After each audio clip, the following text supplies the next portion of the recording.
Hello, അസ്സാം വലൈക്കും. 2026 പരിശുദ്ധ ഹജ്ജ് കർമ്മത്തിന് വേണ്ടിയുള്ള കരാറിൽ ഇന്ത്യയും സൗദി അറേബ്യയും ഒപ്പുവെച്ചിരിക്കുന്നു എന്നുള്ള സന്തോഷ വാർത്ത നിങ്ങളെ അറിയിക്കുകയാണ്. ബഹുമാനപ്പെട്ട ന്യൂനപക്ഷ കാര്യമന്ത്രി കിരൺ റിജ്ജു സൗദി അറേബ്യയുമായി ഹജ്ജ് ഉഭയകക്ഷി കരാറിൽ ഞായറാഴ്ച ഒപ്പുവെച്ചു എന്നുള്ള വിവരമാണ് നമുക്ക് ലഭിക്കുന്നത്. ഇതനുസരിച്ച് ഇന്ത്യയുടെ കോട്ട 1,70,75,025 ആയിരിക്കും എന്ന് തീരുമാനമായി. 2026 ഹജ്ജിന് വേണ്ടിയുള്ള പ്രാരംഭ പ്രവർത്തനങ്ങൾ സൗദി അറേബ്യയിലും ഇന്ത്യയിലും ഈ വർഷം നേരത്തെ തന്നെ തുടങ്ങിയിരുന്നു.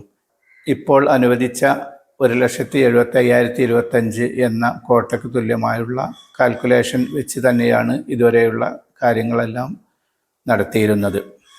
ഇതിൽ നിന്ന് 30% സ്വകാര്യ മേഖലക്കുള്ള കോട്ട ആയിരിക്കും.